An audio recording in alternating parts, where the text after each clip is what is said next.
राधे राधे दोस्तों। अगर आपको हमारी कहानियां पसंद आती हैं तो प्लीज चैनल को सब्सक्राइब जरूर करें। नेहा फटाफट पोछा लेकर बाहर निकली ही थी कि सास मालती जी ने आकर उसे रोक दिया। अरे बहू, बाहर कहाँ जा रही है? देख नहीं रही कितनी तेज धूप हो रही है? उनकी बात सुनते ही नेहा रुक गई और उनसे बोली, मम्मी जी, आज तो रमा दीदी काम करने नहीं आई हैं, इसलिए साफ सफाई तो हमें ही करनी पड़ेगी। घर में तो मैंने पोछा लगा दिया है, पर बस बाहर का पोछा रह गया है। अरे तो इतना कितना बड़ा पोर्च है हमारे घर का? छोटा सा ही तो है, तू रहने दे। पर मम्मी जी, जब पूरे घर में पोछा लग चुका है तो बाहर भी लगा ही देती हूँ। अरे बहू, तू कितनी सुंदर है, इतनी गोरी है, कहीं तुझे नजर लग गई तो? अरे मेरी बहू को नजर लगे ये तो मैं देख ही नहीं सकती। कुछ नहीं होता, एक दिन पोछा नहीं लगेगा तो कुछ बिगड़ नहीं जाएगा। अब मालती जी ने इतनी बार कहा तो नेहा पोछा वापस रखकर आ गई। अभी हाथ धोकर हॉल में आई ही थी कि मालती जी ने कहा, अच्छा बहू, मैं मायके होकर आ रही हूँ। तेरे मामा ससुर कितने दिनों से बुला रहे हैं। तेरी शादी के बाद तो मेरा जाना ही नहीं हुआ। आज संडे है तो सब लोग घर पर ही मिल जाएंगे। मैं शाम तक वापस आ जाऊंगी। तब तक तो समीर भी टूर से वापस आ जाएगा। उसकी ट्रेन भी तो शाम की ही है। तू तो जाकर आराम कर। उनकी बात सुनकर नेहा मुस्कुरा दी। मालती जी थोड़ी देर में घर से रवाना हो गई और नेहा रसोई का काम निपटाकर अंदर कमरे में आ गई। तभी बाहर बरामदे में कुछ गिरने की आवाज आई। वो उठकर बाहर आई तो देखा कि एक छोटा गमला नीचे गिरकर टूट गया था। आस पड़ोस के बच्चे बाहर क्रिकेट खेल रहे थे। उसे देखकर बाहर खेल रहे बच्चे तो भाग गए, पर उसे समझ में आ गया कि बच्चों के खेलने के कारण ही वो गमला नीचे गिरकर टूटा है। वो बाहर टूटे हुए गमले और पौधे को उठाकर वहां पर सफाई करने लगी। आस पड़ोस की आती जाती औरतें उसे देख रही थी, लेकिन किसी ने कुछ नहीं कहा। तभी पड़ोस में रहने वाली मालती जी की सहेली सुधा वहां आ गई। उसे देखकर बोली, अरे बहू, आज तुम यहाँ सफाई कर रही हो? उन्हें देखकर नेहा ने नमस्ते किया और कहा, हाँ आंटी जी, वो बच्चे खेल रहे थे तो शायद बॉल लगने से गमला टूट गया, बस उसी को साफ कर रही थी। अच्छा, तभी मैं सोचूं कि इतनी धूप में तुम कहाँ बाहर आ गई, वरना तुम तो कभी बाहर का काम करना भी पसंद नहीं करती हो, और घर में भी बेचारी मालती से कितना काम करवाती हो। ये सुनकर नेहा दंग रह गई। पर आंटी जी, घर में साफ सफाई के लिए तो रमा दीदी आती हैं और बाकी रसोई का सारा काम मैं करती हूँ। मम्मी जी से तो मैं ज्यादा कोई काम करवाती ही नहीं हूँ। रहने दे बहू, एक महीने में ही तूने इतने गुल खिला दिए कि तेरी कहानी तो सारे आस पड़ोस में मशहूर है। अरे, रमा को तो इसलिए लगा रखा है मालती ने कि तुझे बाहर बरामदे का काम करने में जोर आता है। इतना सा तो बरामदा है तुम्हारा, फिर भी बहाना करती हो तुम कि मुझे नजर लग जाएगी। यहाँ तक कि एक गिलास पानी उठाने में भी तेरी कलाई मुड़ जाती है। अरे, इतनी क्या नाजुक बनना कि अपनी सास को परेशान कर रही है। बेचारी मालती की तो किस्मत ही खराब है जो वो तुझे झेल रही है। अगर मेरी बहू ऐसा करे ना तो अच्छे से सबक सिखा दे।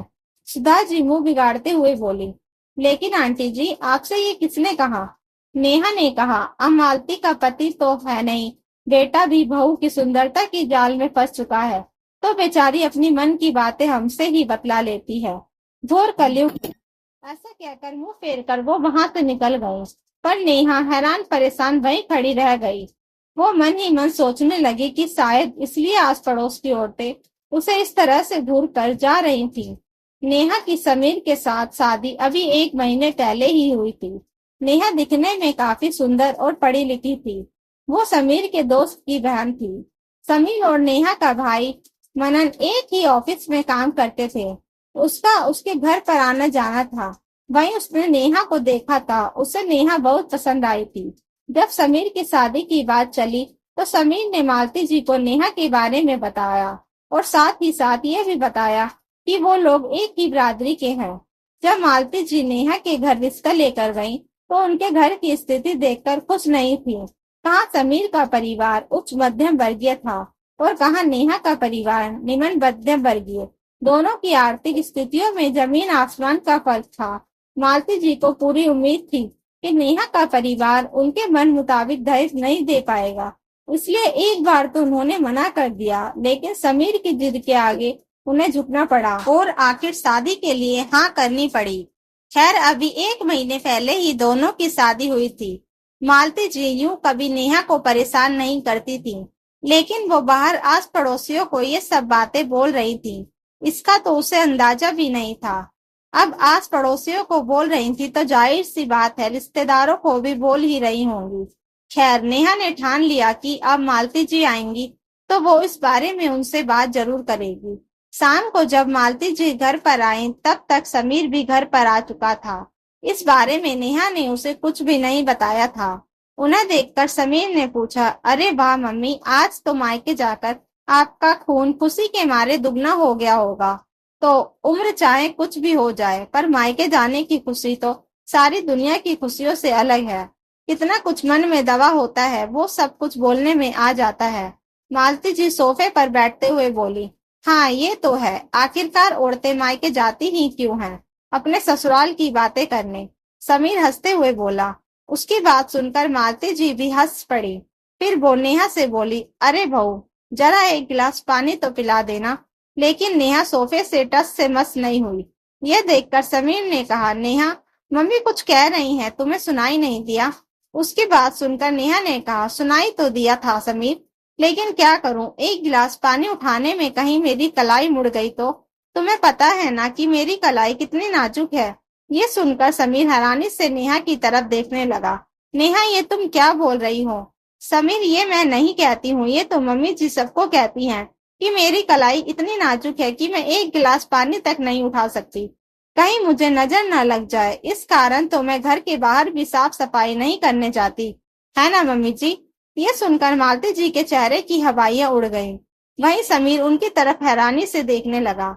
मम्मी जी, आखिर क्या मजा आता है आपको मेरी इस तरह से बुराई करने में? मैं तो जबरदस्ती आपके घर की बहू बनकर नहीं आई थी ना, आप खुद मुझे लेकर आई थी। फिर बिना सिर पैर की बातें क्यों? उसकी बात का मालती जी कोई जवाब नहीं दे पा रही थी। ये देखकर समीर ने कहा, मम्मी, माना कि नेहा मेरी पसंद की थी, मेरी जिद के कारण वो आपकी बहू बनी, लेकिन है तो अब आपकी घर की बहू ही ना। मुझे तो लगा था कि आपने उसे अपना लिया, लेकिन आप तो हमारे पीठ पीछे लोगों से इस तरह की बातें कर रही हो। खुद को बेचारी साबित करने में आपको क्या मिल जाएगा? आखिर समीर के पूछने पर मालती जी बिफर पड़ी। ये मुझे पसंद नहीं है, माना कि सुंदर है, पर ऐसी सुंदरता का क्या करूं? क्या लेकर आई है ये अपने मायके से? कुछ भी नहीं, खाली हाथ आ गई। तूने रिश्तेदारी में, आस पड़ोस में, मेरी सहेलियों में मेरी नाक कटवा दी। यह सुनकर तो एक पल के लिए समीर और नेहा दोनों चुप रह गए। फिर समीर ने कहा, मम्मी, सिर्फ इस कारण कि आपकी बहू दहेज लेकर नहीं आई, वो आपको पसंद नहीं है? मुझे आपसे यह उम्मीद नहीं थी। हमारे घर में क्या कमी है जो आप बहू के परिवार से उम्मीद करती हो? पापा सब कुछ तो छोड़ कर गए हैं आपके पास, और मैं भी ठीक ठाक कमा लेता हूँ। सिर्फ लोगों को दिखाने के लिए अपने मन में एक गांठ बांध ली कि मुझे मेरी बहू पसंद नहीं, और इस कारण आप अपने रिश्ते को बिगाड़ रही हो। मम्मी, लोगों का कुछ नहीं जा रहा है, वो तो हमारे घर की बातें सुन सुनकर सिर्फ आपसे हमदर्दी जताते होंगे, और फिर आपके पीठ पीछे हम पर हंसते होंगे। आखिर क्या कर रही हैं आप ये सुनकर मालती जी चुप रही। तब समीर ने कहा, मम्मी, मेरे लिए आप और नेहा दोनों जरूरी हैं, कम से कम मेरे लिए कुआं मत खोदिए। हम 3 लोगों का ही तो परिवार है, हंसी खुशी से रह सकते हैं। मैं आप दोनों में से किसी को एक को भी नहीं छोड़ पाऊंगा। कहकर समीर अपने कमरे में चला गया। नेहा ने भी कुछ नहीं कहा, वो भी समीर के पीछे पीछे कमरे में चली गई। मालती जी काफी देर तक वहीं बैठी रही। आखिर समीर कह तो सही रहा था, इन पड़ोसियों के सामने, रिश्तेदारों के सामने बेचारी बनकर वो अपने ही परिवार का मजाक उड़ा रही थी। पर उन्होंने अपने किए के लिए माफी तो नहीं मांगी। कुछ दिन तक घर का माहौल बड़ा बोझिल सा रहा, पर धीरे धीरे सब सामान्य हो गया। मालती जी ने उसके बाद कभी आस पड़ोस में या रिश्तेदारी में नेहा के बारे में कोई बात नहीं की, या यूं कहें कि उसकी बुराई नहीं की। दोस्तों, कहानी अच्छी लगी हो तो प्लीज वीडियो को लाइक, शेयर एंड सब्सक्राइब जरूर करें। Thank you for watching.